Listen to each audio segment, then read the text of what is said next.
Hi, Clutter Fairy fans. This is the Clutter Fairy Weekly for February 25th, 2025. I am Gayle Goddard, certified professional organizer and owner of the Clutter Fairy in Houston, Texas. And the Clutter Fairy Weekly is the webcast and podcast that digs deep into the clutter that piles up between you and the life that you want to be living.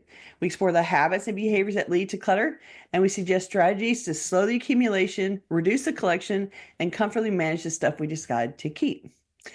Today is an unusual day because Ed is home sick and he feels terrible. And so he is monitoring he's sort of setting this up and then he's going to go back to bed, I think. So today we're not going to talk about paper. We're going to push that a little bit farther down the road.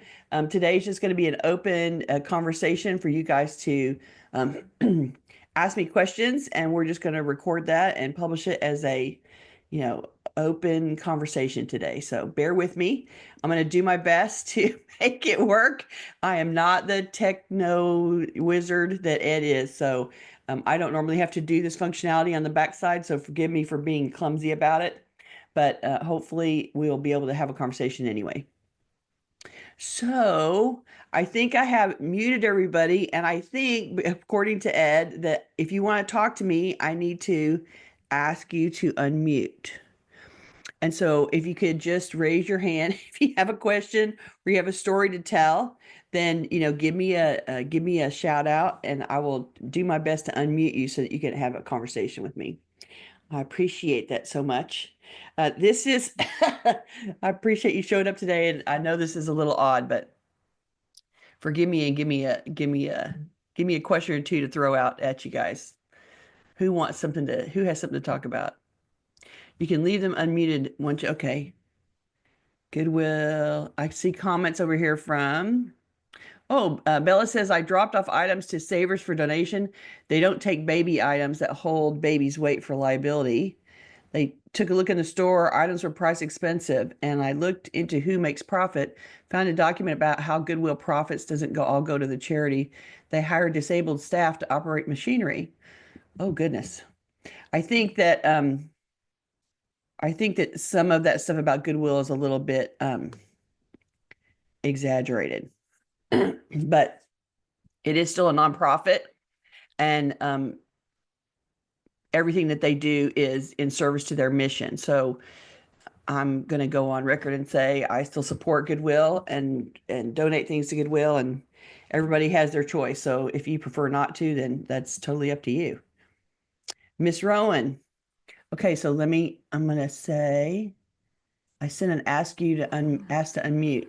Did it work? Oh, you did. I can hear you. Yay. A quick thought on charities. Mm-hmm. Charities that have paid staff, the prices are a lot higher because they have to cover that. Sure, and they have overhead and all that stuff, right? There's huge overhead, and staffing is an enormous overhead. Right. Whereas in my town, when I go to there's certain charities where all the staff is volunteers except maybe one manager, and the prices are a lot lower. But Sure. staffing costs have gone up and up and up, and then there's health insurance and everything else. All that stuff, and the person that's working is entitled to be paid, right? So yeah, I mean, an operation like Goodwill can't operate with 100% volunteers. It's different than the local church guild shop or resale store that's being funded by one particular group of volunteers all the time, and it's only one store. Goodwill clearly has to have staff to function. So you're right about that. Also, paying people's expensive. I would like you to talk about the concept of need, and that because so many of us are keeping things because we might need it, and how to reframe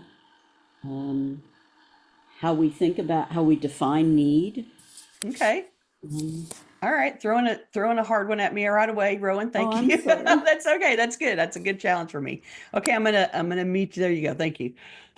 So Rowan wants to talk about need, and I think that is what she's describing is something that I hear often, that people say, I keep it because I might need it. And what you're really describing there is a fear, right? You're afraid that you might suddenly require something that you have that you might have kept and have given away. And then you might need it and you won't have it. And what does that mean? And I think that creates a fear that we don't think beyond. Our initial response is, oh my gosh, I'm in a panic. I needed that and I don't have it. And what's going to happen if I don't have it?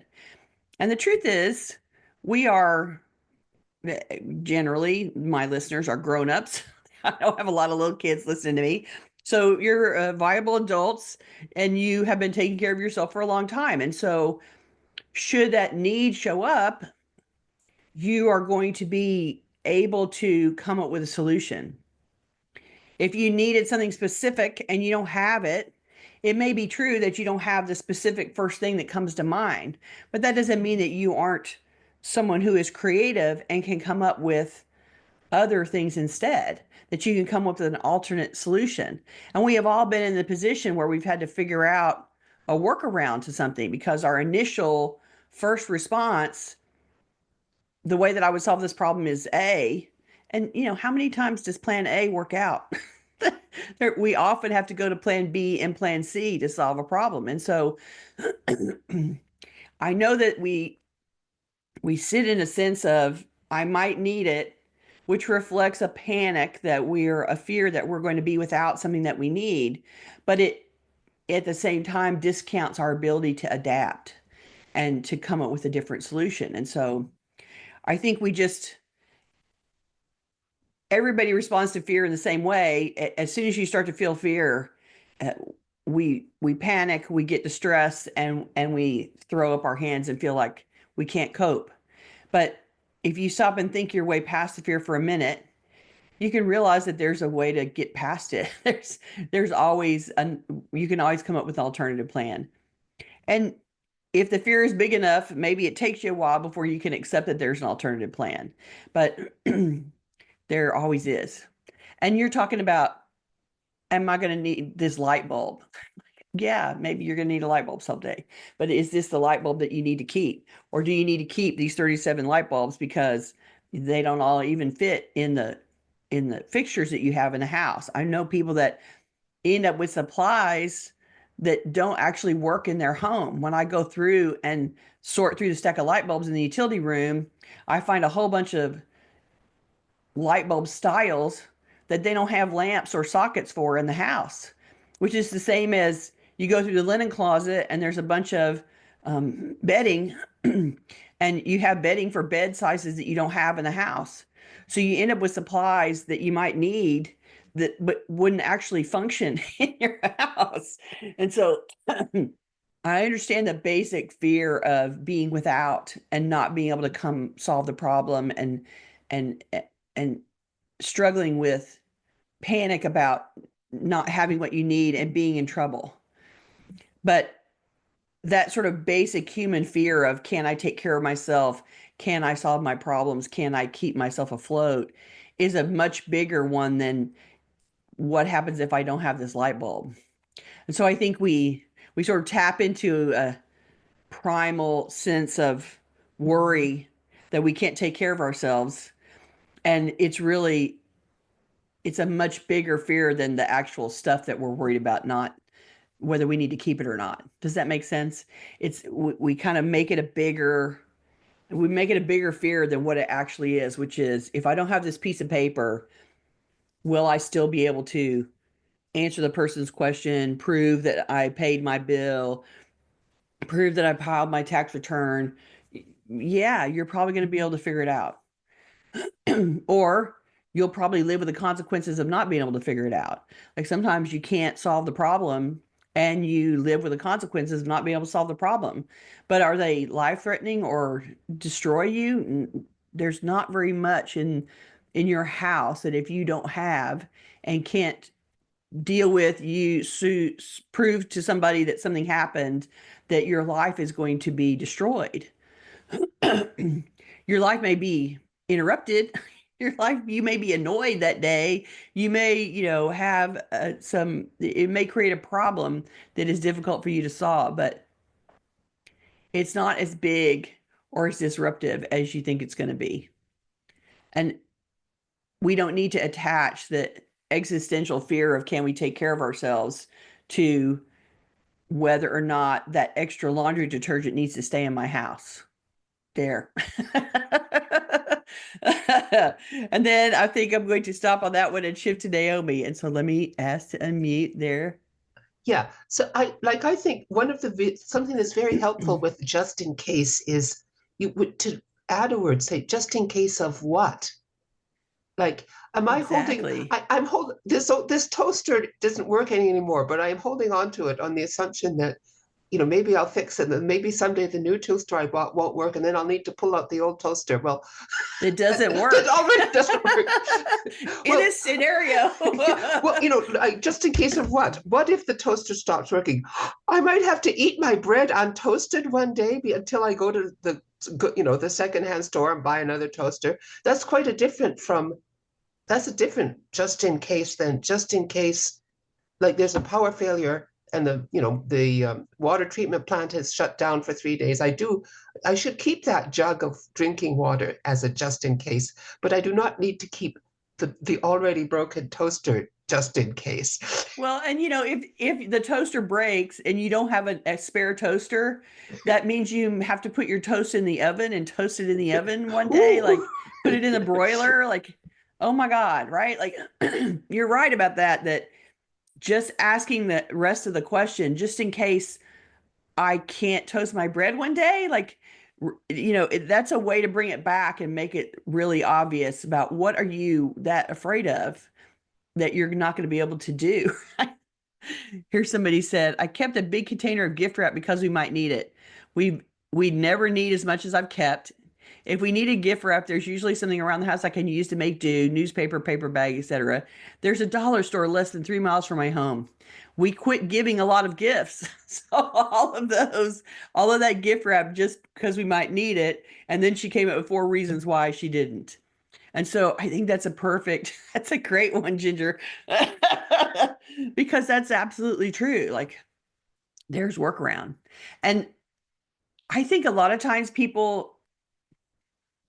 the question, what if we need it, is really answered by, I, I don't want to think about it that hard. I don't want to make a decision right now. People they think about it and they go, yeah, I don't want to think about that right now. So I'll just keep it just in case. And the just in case is the justification, the blanket justification that allows you to stop thinking about it and not make a decision. It's I get it. But I think at that point, you're really telling me I'm tired, I'm hungry, I need a break, I've been at this too long, whatever. If I'm at decision fatigue where my response is I'm going to keep this just in case, then I think you have to acknowledge that you're at decision fatigue. And it's not because you don't need to make a decision, it's because right now you're a little fried and that you need to take a break from what you're working on and come back to it later. There are things that are time sensitive that we have to do by a certain time, but there's not a whole lot. And really, most things around decluttering and organizing your home are not time sensitive. They can be done according to when you have the free time and the will and when you get on about your business. And so occasionally I'm moving and I have to move by this deadline, and therefore I need to get it done even though I'm exhausted. So that does happen for people that are trying to prep for a move. Unpacking on the other end is you've got infinite time to unpack. So it's the leading up to it part that's hard and time sensitive. There's not a whole lot else. It might be, well, but even I was starting to say, you get married and you move in with somebody, but even that's moving. It's a moving project. So the moving part is the part that might be, have a pretty hard hard end date that has to be complete. But otherwise, this stuff is all stuff that you can do in your own time and under your own steam. And when you get decision fatigue, it's time to stop. It means that you've worked longer than you really need to, or you really have the capacity to. And so stop, come back to it when you're fresh again. Stop and have lunch and come back to it again. And I will say this about paper. Paper always takes longer than you think. And when people start focusing on it, they feel like they have to stay at it for hours and hours and hours. It's different how people react to paper and versus how they go to the linen closet or they go to the kitchen. Somehow when they sit down with paper, they feel like they need to keep at it for 16 hours. And I think it's because they don't see a whole lot of movement. Like paper is so small and you can't see a lot of change on your desk. And you've spent 3 hours and you've moved, 15 pieces of paper and it doesn't feel like you've gotten anywhere. And so I think people feel like they have to beat themselves and flog themselves harder about it. And so they stay longer than normal. But paper in particular, decluttering in general, you have to work while you have the capacity and the focus and the ability to make decisions. And when that starts getting hard, it means it's time for a break and it's time to step back and recover before you go back in again. So Maureen says, from your experience, what is the easiest thing or item each of us can do to reduce clutter in our homes? I've been working in my basement and been so surprised by how many boxes, empty, mostly Amazon, are down there. I will tell you that is a very, anybody that does any kind of online shopping at all, I find tons of empty boxes and I find tons of boxes that have never been opened. That like the shipment came and then they don't open the package. And so that is a first place that I start a lot is I go through grabbing boxes because a completely opened but uncollapsed box takes up a huge amount of space. It really looks like there's chaos when it's one box and it's gone. And so I do go through and kill a bunch of empty boxes and take them out to recycling. And it takes a while. If somebody's been ignoring boxes for a long time, yeah, you end up with a massive amount of small, medium, large, little bitty small, but then all the way up to much bigger, depending on what you've been buying. And so there's always a ton of cardboard that can come out. And then opening up the shipments that came that never got opened, it's like, yeah, this box was worth you buying. And it needs to be opened up and you need to claim what you've got, right? And so let's slash open those boxes and take those things out to recycling and look at what you bought and incorporate it into your house. Um, this is the online, I mean the online shopping equivalent of going to the store and buying the stuff in the store and coming home with things in a bag and then putting the bag in the closet and never opening it. I don't know why that part of the process, other than people go shopping for the fun of it, they do online shopping for the fun and the entertainment of it. And it just reflects to me that they didn't really want it that bad or need it that bad. They just wanted the fun of shopping online or the fun of shopping at the store. They weren't desperate for the item that they brought home. They were just trying to, get a little surge of entertainment. And so that is a place that I stop, getting all those boxes out and shoving them in the recycling bin. I take great pride in being able to stuff a recycling bin completely. Other people would have given up 50 boxes before me, and I'm like, oh, we're not done. And I keep folding boxes and shoving them in there, and I can fill up that 96-gallon bin like nobody's business. They take away a lot of recycling when I've been stuff in their box. Yeah, that's the other thing is I will start with mail when I'm decluttering people's houses if they'll let me. Sometimes people find that a difficult place to start. But if there's lots of mail laying around in piles and it's super easy for me to go through and pull the recycling part out and get down to the concentrated mail that probably is mail that they need to handle or manage, even if we don't handle and manage it in that moment, I've reduced the volume of paper in the house by 80% just by going through and plucking out all the stuff that's trash. And so taking that step that other people sort of avoid actively about mail, people bring the mail in, but they don't want to touch it or filter it. And so that is something that I try to do off the top, particularly if in any room that we start in, if there's a bunch of mail sitting around, I will pull it out and start digging out, dig, and then hand them mail that probably needs to be opened and let them look at the reduced volume stuff and just sort of just force the issue with paper so that it gets out of the way, because it's always on top of everything that I need to work in and declutter anyway. If somebody has a paper problem, it's always in the way. So I do try to make people go through stacks that are in our working area. Here's a question from Rowan. What are the biggest obstacles for clients in your experience? The biggest obstacles are almost always the keepsakes. So, furniture that they've inherited from their family, china, silver, and crystal they inherited from their family, photos they inherited from their family, and then the cards and photos that you've gotten in your lifetime, not the ones that you've inherited, but the one that have been generated in your lifetime. Those keepsakes are always a problem for people. And it's a spectrum of how distressing you find that stuff or not, and how attached you are to that stuff or not. There's some people that have this sensation of, if it was part of my historical family, like this came from great grandma, fill in the blank, 4 generations back, and now I've inherited the table, and you don't love the table and you are making space for the table, even though it's not your thing.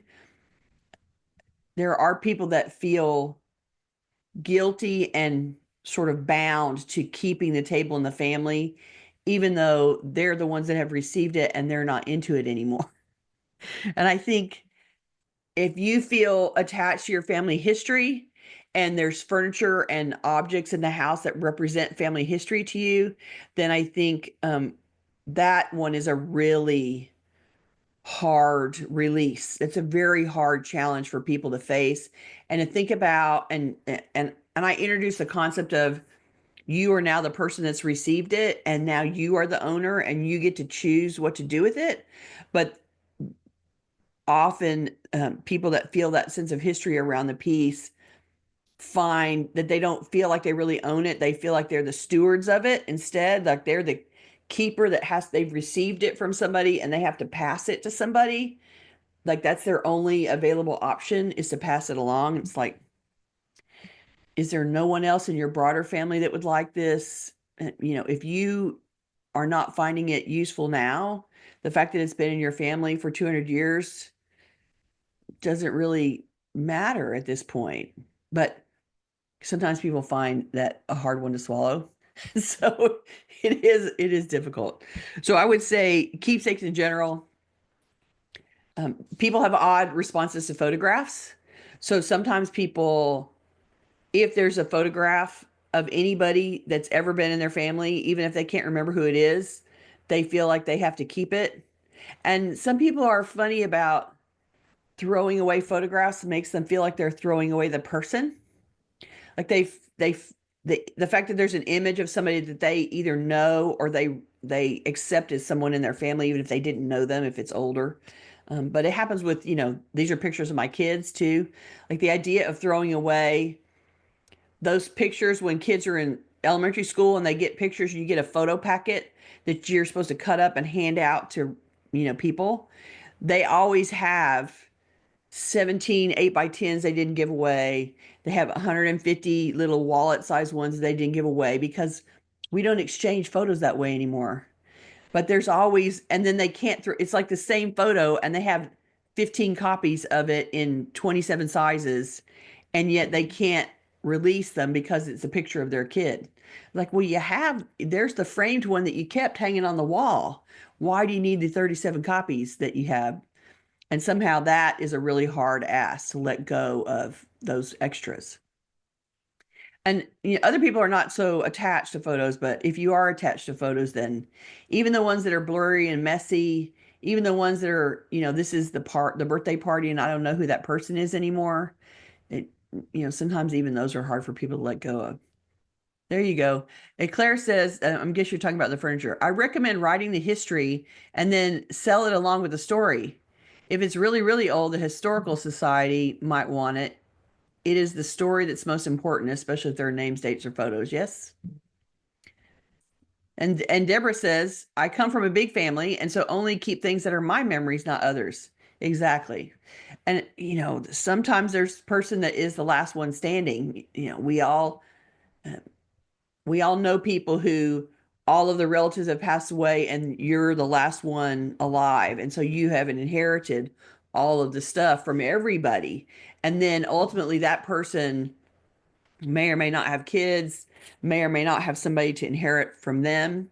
And if they're truly the last one standing, like you're single, or you were married but you didn't have children, if you're really the last one, then here's where the chain stops, and you have to release it to go, and it's going to become part of somebody else's family life. And so I know people have trouble with that kind of stuff. So furniture, photos, oh, and the cards. I need to say something about the cards too. Um, Everybody writes birthday cards, anniversary cards, Valentine's cards, and the people in your life that have been around for a long time, your parents, your kids, your spouse, your siblings, you're going to receive those cards over and over and over again over their lifetime, over your lifetime. So you're going to have, 50 cards from your mother. You're going to have 25 cards from your brother. And so, do you need to keep all of them? No. And some people do the card thing and they just sign their name in the bottom. And I just want to scream when I look at those. Like, there's only a signature here. They didn't even put a personal note on it. Why is that important to keep? And so, if you have 25 or 50 to choose from, you can pick the best ones. You don't have to keep 100%. You can pick the one where the person actually wrote you a note, or the one that represents a big birthday for you, or the one that, oh, and so here, Junior says, I have a big family. I'm the family historian. I've got the photos, Grandpa's World War I diary and photo album. I transcribed the diary and distributed to the family at our annual reunion. Oh, I bet that was fun reading. I bet they enjoyed having that. And somebody's going to have the photos after you're gone. Like somebody has to inherit your role as the family historian. So I think, bigger families, there's more options for you to release and send things on somewhere else. And even so, I think you should filter every time it passes through your hands. I think you should filter and lessen the burden that you pass to the next person. I have seen a lot of people who are like, yeah, I inherited that from my mother and I'm not going to touch it. I'm just going to let my kids deal with it. It's like you're just passing that sorting burden down to the next generation. And why do you need to do that? All right. Who else has a topic they want to talk about today? What's on your minds? How's your organizing going this week? Yeah, everybody. Catherine says finding your roots is interesting. Different things found, and everybody's is attracted to different things too. Everybody finds different things appealing and special. So, yeah, I don't know if everybody realizes we're winging it here today. So, if you want, oh, here comes a question. In Goodbye Things, the author recommends auction houses. Is this what we call estate sale handlers or something different? How do they work? Pros and cons do you recommend? I had some bad experiences with two different estate sale companies, so hesitant to entrust a bulk sale, including high price items, to a similar operation. So I think that estate sale companies, just like any other company, there's good versions and bad versions of them. There are people that have the expertise in the stuff and aren't necessarily great at running businesses. So you expect them to have all the knowledge about your items and price them appropriately and get them sold. And you expect them to be good at running businesses and managing staff and all that kind of stuff. And, that's a pretty high ask. So you definitely want to go with an estate sale company that has a good reputation. And sometimes in order to do that, you have to wait because they're very busy and they're running a lot of auctions all the time, and it's hard to get into their schedule. So it's not something you can usually make happen in a hurry. I have successfully used Max Sold, which is an online selling auction, and basically they come and take photographs of everything in lots in your house, and they put it up for auction and sell it, and then they meet people at the house to have those lots picked up and taken away. And the thing about an estate sale is it's like a pop-up store, and you can't expect everything to happen, everything to be sold exactly what you think it was worth, because there may not be the audience. And that weekend, when you have your estate sale, you sell what your weekend audience is going to buy. And so it is a wholesale operation. It's not a retail operation. And, some things may sell for the price that the estate sale company sets, but usually they mark everything at a price for the first day, and then the next day they discount it some, and the next day they discount it some more because they want the stuff to sell and they want it to walk off. And so those who are collecting specific things come on the first day and they pay the original price for it and they walk off with it, and then the rest of the stuff gets picked up at a discount. And so, and like the estate sale that I had over my client did over the summer last year. She had so much glassware that her mom and dad had collected from resale shop, hunting, treasure hunting that they had done. And there was a whole bunch of glass. And so some of it sold, but there was whole sets of stuff that didn't sell. And so at the end, those things got donated anyway, even though, ultimately, if there'd been 15 more sales, some of it might have sold. But that's the nature of a estate sale, right? It's a one-time pop-up store that gets built. And, who shows up that weekend is who takes the stuff away, and they take it away at a different price depending on what of the 3 days they come.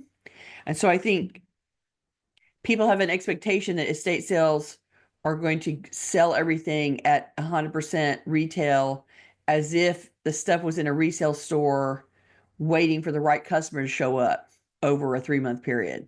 And it's just not the same thing. And so if you go the resale route and you put it in a resale store, they're the ones paying for the overhead. They're the ones running the store and manning the store and creating a retail environment. And so you have to share the expense, with the revenue that you've gotten from the item, you have to share with the store because they're the ones doing all the work. They're making the store happen. And so there isn't anything about selling goods on the back end that is about getting full retail value for it. It's just not a reasonable expectation in that environment. So A, you want reputable estate people. B, you can go the online auction way. The same thing happens there. It'll get sold. Some of it may get sold super cheap, but it'll get sold and it'll disappear from the house. And then auction houses are the same kind of thing, but auction places usually are auctioning off more specific collectible items. They're not looking to auction off whole estates. Now there's a few things. There's a few auction, like, somebody goes and they auction off a property and all the contents. That may happen, but most of you guys aren't trying to do that. You're trying to just sell off your own things or sell off an estate contents and the house separately. And so an estate sale company is a solution. An auction house, like I said, I think an auction house, the original question was, what about auction houses? The splits are similar. You're not going to get 100% of the money, but they're the ones that have the audience. They have the mechanism to make it happen. They're the ones that providing all the work. And so of course they have to share in the revenue. And an auction house is, like I said, most of the time is going to be looking for specific collectibles, or they focus on specific types of goods. It's an auction house that doesn't just do any random thing. And so it depends on how much and what you're trying to get rid of. Okay, and then hold on. There was one more question here. I would accept any funds from auction houses. How do I find one near me? I tried online, but I got a bunch of links to India. Yeah, that's not okay. Yeah, so how to Google for that. So clearly you have to say, auction house and with your city attached. And it may be that there isn't one, but I would also go to check with a real estate agent and see if they know about one. And also I would check, locally, you might check with resale stores that are local and see if they know about an auction house as well, because they might be buying from auction houses to stock their stores. So you might try that as well. So Patty says, I get frozen on decluttering projects when I don't have a big chunk of time. Can you give advice on phasing larger projects to help me get unstuck? I tend to be a black and white thinker in general, so seeing the gray areas is difficult. Okay, so I guess what I'm reading between the lines here is that you get started on the project and you want to be able to get all the way to the end. That's the black and white for you, is that you start it and you want to get finished, and the fact that it's larger than you can do in one sitting sort of doesn't factor in. So phasing the larger projects really is about going through and looking at the project and thinking of all of the stages of the project that are in that room, in that topic, in that coverage area, whatever it is that you're trying to focus on, and trying to decide how you can make it into smaller pieces. In a room, the most obvious way is to just do a section at a time. So I would go into a room and pick the table, and let's say it's a dining table and it's completely covered, then I would focus on, a third end of the table and don't work on anything else but that end. And let that be your project for the day. Because within a room that is complete chaos, there is all of that work that needs to be done, and it can't all be done in one sitting. So even if you just think of it as blocks of time, that there's several blocks of time in the room that need to be addressed, then you can just say, okay, I'm going to have to spend 20 hours in here. Therefore, I can't do that all in one sitting. Therefore, I'm going to do 2 hours at a time. And that 2 hours is going to be this corner of the room, or this chair that's covered, or this end of the dining table that's covered, or this stuff that's on the floor. I have a client whose dining table, I'm referencing dining table in my head because I have a client whose dining table is a pretty long one. It's designed to sit six, yeah, six people probably. And it's completely covered in a craft area. And it's about 2 feet tall on top of the dining table. And then around the dining table was stuff on the floor in a big circle around the dining table as well, and things under the table. And so clearly couldn't clear that in a 3-hour appointment, and couldn't even get started barely in 3 hours. And so I've been working my way around the table and uncovering the floor and uncovering the things under the table. And that's where I've been starting. And I've done that, and I've worked on the top of the table some. And so I'm probably 9 hours in so far. And the floor is clear, and I can get up to the table now, and I can sit at it and work, and I'm making headway, but it's going to be a while. So I broke that down by getting the things out from around the table because those were in my way of walking, and they were also blocking access to where some of the stuff needed to be put away. And so I ignored the table for a while and worked on the floor around the table to clear it. And that was my focus. I know for people with ADHD, and for those of us that are overwhelmed, you start working on the floor and then you see something on the table and you get distracted. And I would just say, as much as you get distracted, remind yourself, at some point you'll go, oh yeah, oh yeah. And then you'll turn back around and just circle yourself back to, even if you get distracted, circle yourself back to what you originally were working on, and keep on going. You'll get there eventually, but the idea of just narrowing your focus down on a big project to one little small area, one little piece at a time, and let that be today's project, and let that be how you move along and make headway, get to the end and go, oh, look, I cleared the chair. That's my black and white end for the day. Hope that helps. Tony says, my sister passed away and left a Star Wars collection. Also, I have a lot of beautiful costume jewelry that have jewels missing. Any ideas? So the costume jewelry that have jewels missing probably aren't collectible because of the damage. By costume jewelry collectors, they're not going to want it because of the damage, unless it's something that's so rare. But I wouldn't know. I mean, you'd have to be talking to a very experienced and avid collector to be able to tell you that. So I would say generally, if it's damaged, it's lost its value. And so then it becomes source material for crafters to use as something else, to take apart and repurpose as something else. So then I would pass that costume stuff on to some kind of a craft guild, some kind of a craft creative recycling, creative upcycling center like the Texas Art Asylum here in Houston.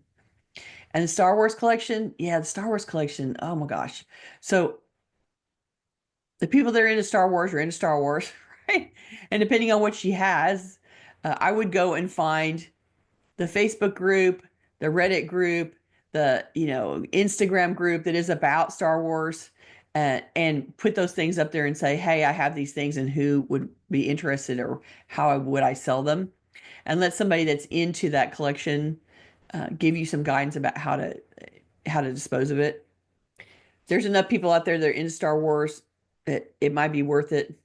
And will you get rich on it? No, you probably won't, but you can still put it in the hands of somebody that is into it by finding where they collectively join to talk about that kind of stuff. Do you have, Elise says, do you have any questions, suggestions? What questions to ask yourself if you're on the fence regarding sentimental items?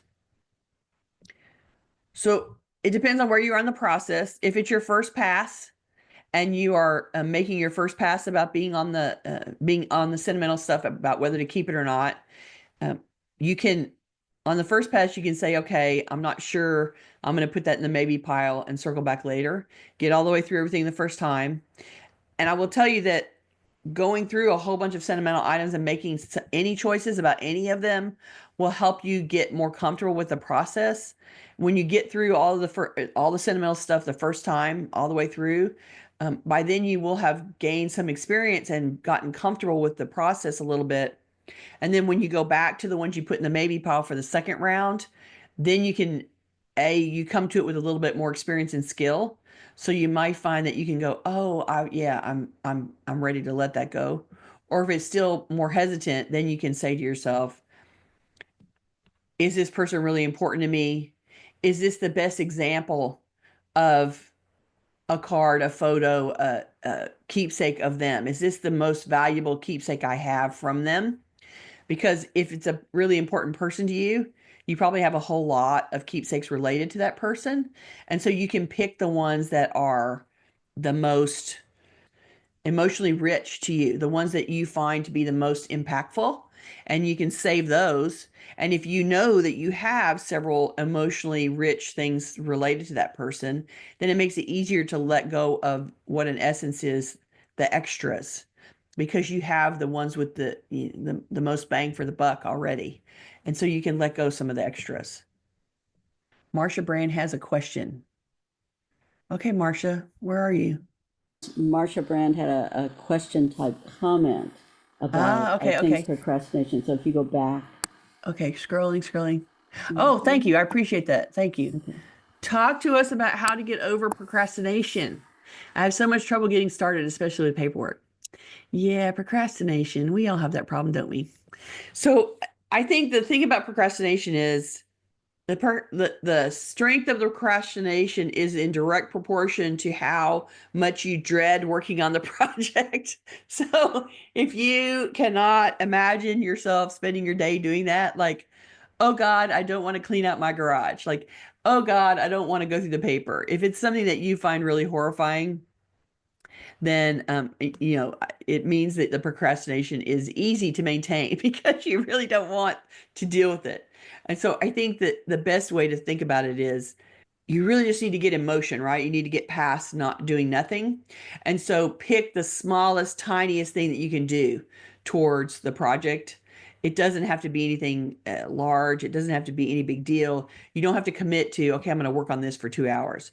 You can say, I'm going to work on this for 15 minutes. I'm just going to do it for 15 minutes because I can't bear to do it. And it makes me angry that I have to do it. And I can't be bothered to do it. And I'm so annoyed and whatever you're feeling, like tell yourself all those feelings and then say, I'm going to do it for 15 minutes. I'm going to do it for 5 minutes.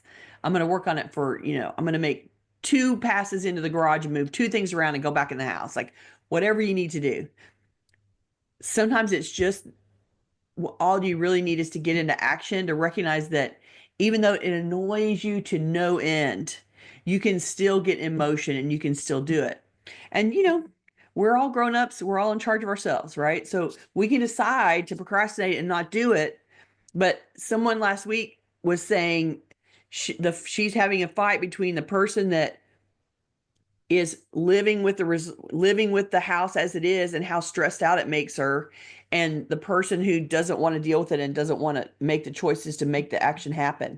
And so I think if you want there to be a difference in your environment, if you don't want to be living with the results that you're living with right now, you have to accept that it's going to require something to take place. It's going to require you to make action and get past your reluctance. And so, as always, the person who benefits from the work that you do, as annoyed as you are about it, is you. The person living in your house is you. The person that is affected by the piles is you. It's not going to help your neighbor down the street if you clean your garage. It's going to help you. And so, even though it's super annoying you still are the one that is 100% going to benefit from your efforts. And there's not a whole lot, when you go to work, you do all this work and you're working for somebody else and you get paid, but the work benefits somebody else. But when you work in your own home, you are the person that benefits from your results. And so from procrastination to action is just a little bit of movement. And it just requires you to say, I'm going to make myself do something for 5 minutes. I'm in charge of myself. I can make myself do something for 5 minutes and set the timer. And if it goes off and you feel like you're in motion, fine. And if it goes off and you can't take it, you can stop and come back, in an hour and try again. Like it's just a matter of saying, I know I'm afraid. I know I don't know what to do out here. I know that this project makes me feel overwhelmed. I know I don't see the end result. I know I don't know what the path is to get there.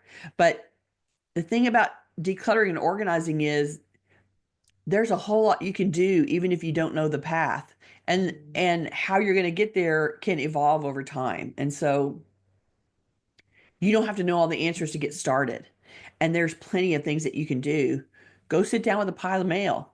And even if you don't know what to do with the things that came in the mail that are requesting you, I need to pay that bill. I need to call that company and ask them about this. I need to follow up because something has gone wrong here. Like, even if there's action in your mail, it's not all of the mail. And, 85% of the mail is mail that can be recycled. And so even if you can't figure out how to take the actions related to the ones that require action, you can still improve your environment by reducing the mail that needs to go into recycling and getting it out of there. And so you can take steps now that get you in motion, even if you're not ready to face the parts of the problem that you don't know how to solve. Does that make sense? And you will eventually get there. You will eventually figure it out. You will eventually ask for help. You will eventually realize that there is a solution to be had. But you can, in the meantime, be getting rid of the mail that needs to be recycled. Right? That's the truth. Procrastination usually comes down to me simply saying to myself, just do it. Exactly. And then M says, I say, who made this mess? I did. Who can clean it up? At which point I figure I can make better decisions than someone I might hire. And that's true, right? Because this is one of the ways that we feel like we surrendered our autonomy is when somebody has to come behind us and clean it up for us. Then you start, when you can't do it yourself anymore and other people start making those decisions for you, we feel really out of control about that. We do not like surrendering control. And so you're the one that's making the decision because you have autonomy over your stuff. You're the one that gets to choose. And so, and you're going to make the best choice for you, right? You're going to consider all the things that are important to you and you're going to make the best choice. And so, yeah, it's a hassle that we actually, in order to make our own choices and to be in charge of our lives, we actually have to do the work. Isn't that annoying? Oh, y'all are funny to me today. I have so many nice foodie appliances gently used in their, Janice is telling me this, in their new boxes with instructions. However, I've tried to sell on Craigslist and Marketplace with so much back and forth and waste of time. There used to be stores that would sell your stuff on eBay for you. Is there anything like that left anymore?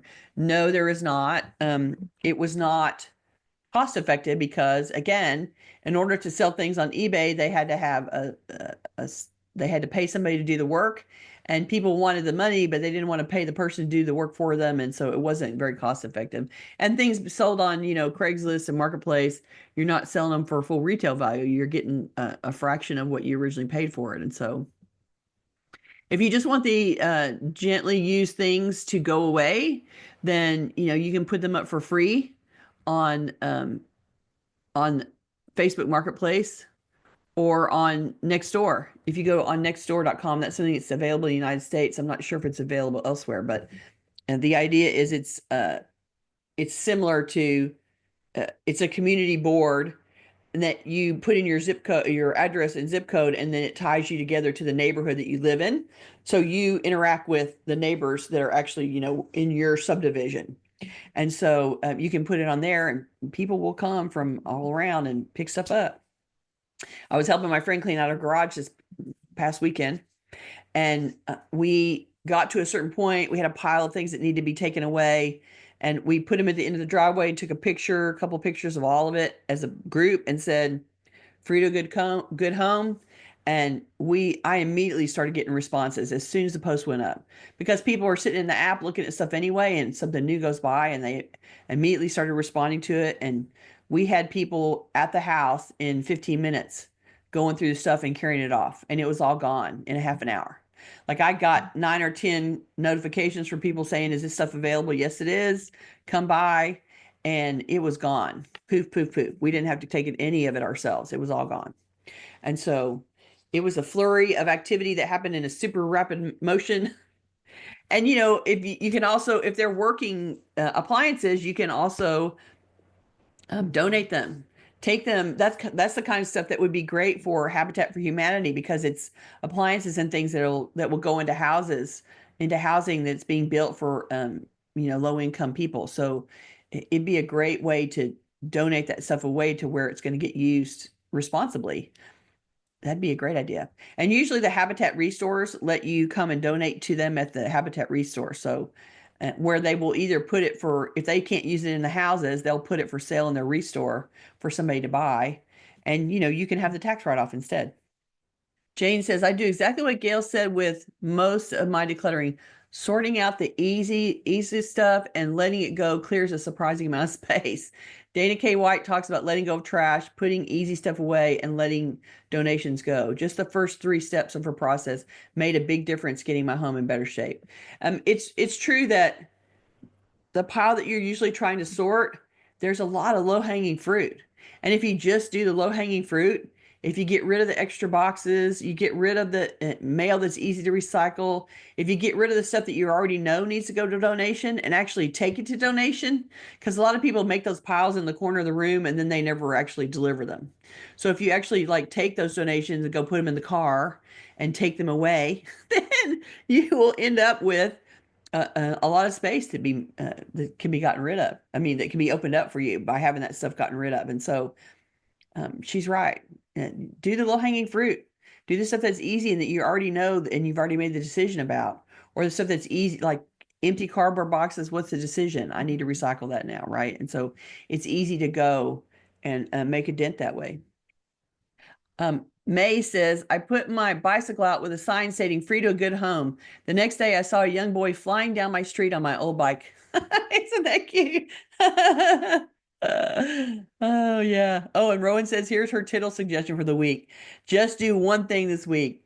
We are having that conversation today about getting started and procrastination a little bit and being overwhelmed. So that's a great idea. Make a choice of one thing to do today and go do the one thing and see how it goes. I like that tittle suggestion. Thank you, Rowan. What happens 90% of the time, what I dreaded doesn't happen, and the call is very easy and reassuring. That's somebody talking about making the phone calls.